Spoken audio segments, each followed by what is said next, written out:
Welcome to the Rock House. We took on this project as a family about a year ago, my parents and I, and we decided we were going to transform it and use it as a family home, use it as a rental, just whatever our needs as a growing family may be.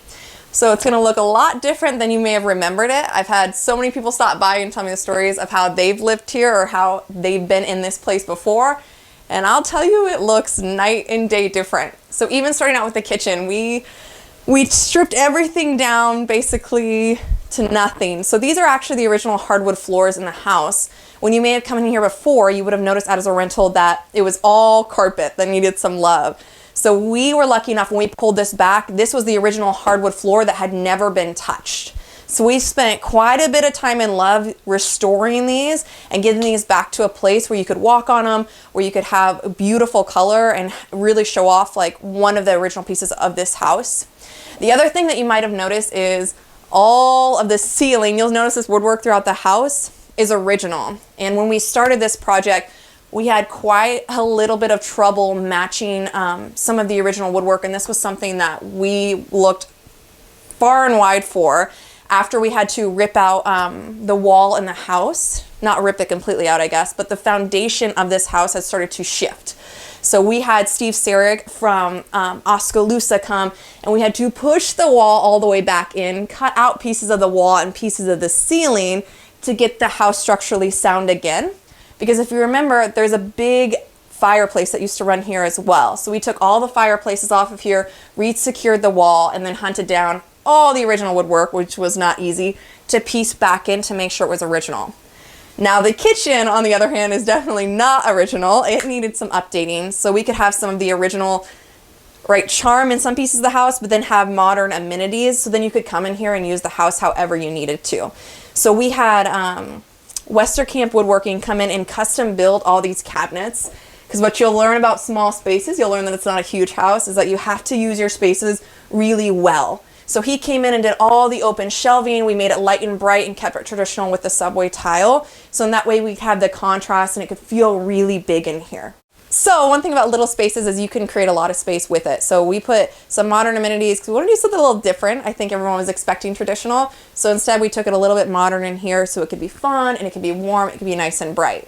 This is the wall that gave us so much trouble because the foundation had started to roll away from it. So you would have seen from the outside that quite literally the wall bowed out just to the common eye. So we spent a lot of time trying to piece back together the wall after we had pushed and refastened some of the, what you'd call footers? Sure, yes.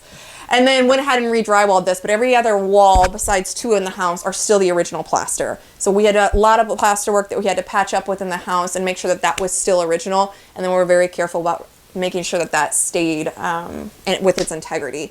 So we used to have a big chimney here that originally went inside, started outside, went inside and all the way up to the second floor that we had to hand chip out with the bricks so we could safely get them out and then rebuild the wall back up to take all the weight off of it. So originally there was 3 chimneys on this house and now there aren't any. So we've gone through and repatched all those up, and then when we put the new roof on, then covered those spots obviously. One of the things that's my favorite about the house, and that's like special to our family, is we took a lot of our family pieces and put them in the house. So while you may see some modern things, we put in a lot of antiques with the house that are from my parents originally. So you may see things like our TV stand was from my mother's family. We have a little farm bench that my dad hates that's from his farm. And we have several pieces throughout the house that you're gonna see that we brought in with us. So like the front door is from my dad's old Victorian home that they tore down and then he kept. So we redid that and wanted to put it on the house because I originally had just a normal exterior door like a normal house would have. And we wanted to do the extra little touches to make sure that all the historical pieces were still here. Then we still had all the modern living too. So you'll notice when we did the built-ins, we did add a washer and dryer unit to make this space more livable. So we have a full-size washer and dryer stacker that we kind of hid, which if you remember, maybe walk through here, originally the laundry was sitting right in the middle of the living room. So we finagled that in a million different ways. We had a full-size washer and dryer and we added a coffee bar and plenty of space in this little house. You'd be so surprised how with just a little bit of mindful space or little creations or little thinking that you can put stuff and have so much more space to play around with that can be usable and friendly. So not only is it a beautiful historic house, it's something that can be used to live in or come and stay in for short periods of times or long periods of time. One of my favorite places that we redid that maybe needed the most help was the bathroom. So the bathroom used to be a light blue baby color, if you used to remember it, with a big vanity. It had rotted ceilings just because it had never had a ventilation put into it. And really one of the coolest pieces of the bathroom is the exterior wall that's in the bathroom. So you may have noticed this addition of the bathroom was added several years after the house was built. And so the really cool piece is when they added this on, it still has the exterior wall within the bathroom. We had that re-tuck pointed, which we were thrilled about, the same exact way that this house would have been built, which we are excited to get that going here in the spring to have the entire outside of the cottage redone. So the bathroom we went through and we made sure all of it was going to last for a long time. We kept the original tub and we went through and tiled the entire bathroom, that traditional subway, and created a lot more space. So you'd be surprised in just a small area how usable and livable it really is. And then adding those antique boxes that we've had in our family for a while that have the name Douglas on them that we've collected from different areas to help bring in that touch of vintage as well.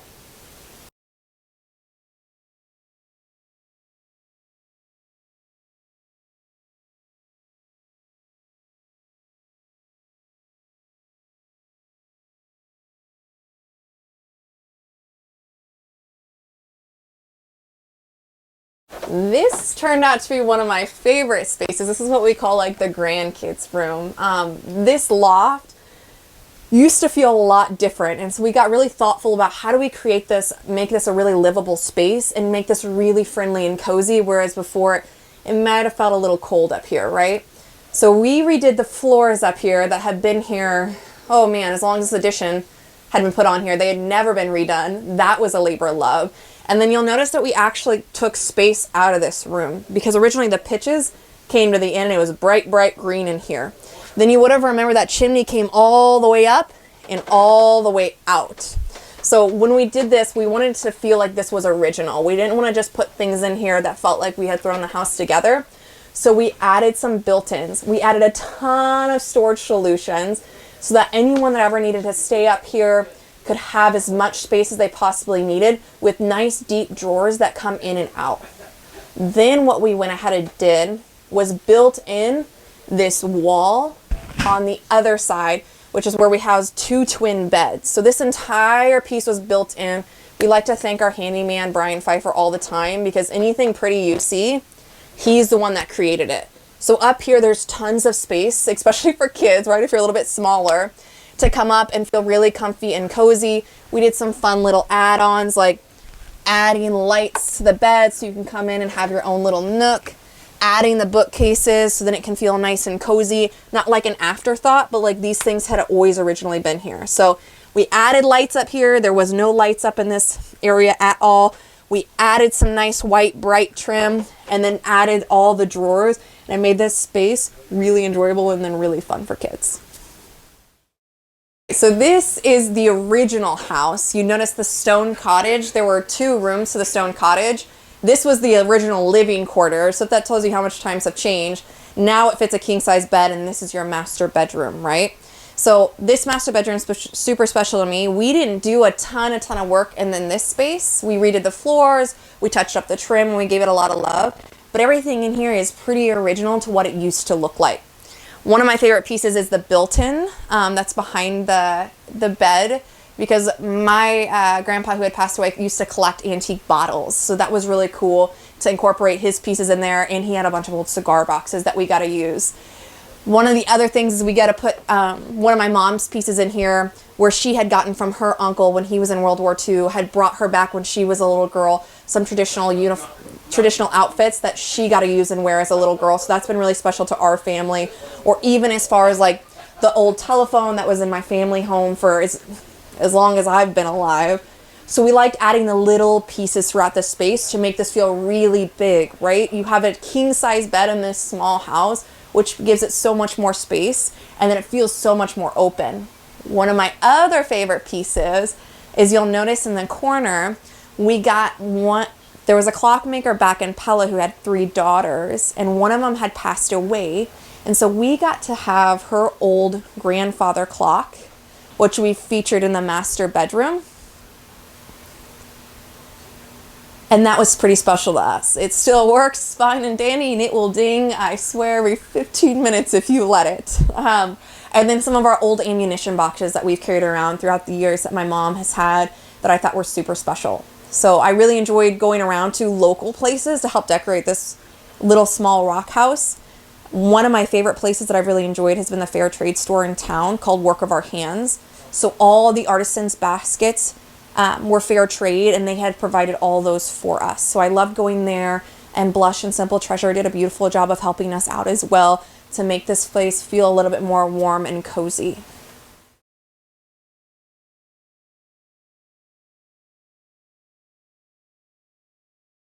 The doors, they came out of our old farmhouse that I grew up in. That had been in my family. We tore the house down in 1980, and we saved the doors, and they had the frosted glass in them. I said, I always wanted a project that I could reuse them. So, and they had about 30 coats of paint. Well, I know they had at least 30 coats of paint because I put about 15 or 16 of them on there at least, because we had to repaint it every summer. And it had the old-time doorbell ringers in it. The garden shed set out here, so when I had a little skid loader here, or a little track hoe here, so Katie and Kathy thought it'd look a lot better in that corner of the yard. I didn't know if it'd make it because it was pretty tough shape, but we took it over there, made it fine. We stripped all the siding off, resheeted it, and re-sided it. I added 3 windows onto the garden shed. We stripped siding off of the and I made the doors out of cedar. Then on the garage, we're actually going to make that a little gym, is the plan. We haven't got it done yet. So we took all the old masonite siding off.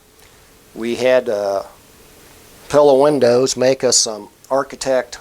We had to buy architect windows, and they custom made them so it matched the windows on the front with the 1 bar. So we put new windows in the top, and we put 2 in the sides, and I redid the old garage door here a few weeks ago to try to make it match the other doors. The inside of the garage, we're making a gym. We got the flooring in, and now we just got to finish up wiring it, and then we're going to insulate it. We did air conditioning, and we're planning on heating it. Some history behind the Rock House. This unique home is believed to be one of the 7 or 8 oldest remaining buildings in Pella. It was constructed in 1856 by 37-year-old Dirk Van Loon. Dirk, along with his wife Gertje and daughter Christina, had immigrated to Pella earlier that year. Stone houses have always been extremely rare in Pella. Most early homes were constructed either of brick or native wood, but Van Loon had been trained as a stonemason in the Netherlands. He used his construction skills to fashion limestone, which he may have personally quarried by hand, into their home. The wooden addition on the rear of the home was added in the late 1850s when the Van Loon's son, Henry, was born. In Pella, Dirk continued working as a stonemason, laying the foundations for many local homes. Dirk was also an accomplished cornet player, having played in the Royal Dutch Navy Band. Dirk formed Pella's first musical band, which played at the Iowa State Fair, held at that time in Oskaloosa, where the band captured first place as the best band in Iowa. After his wife passed away, Dirk and his daughter moved to Kansas in 1876. The Van Loons may be gone, but fortunately, their handiwork still remains.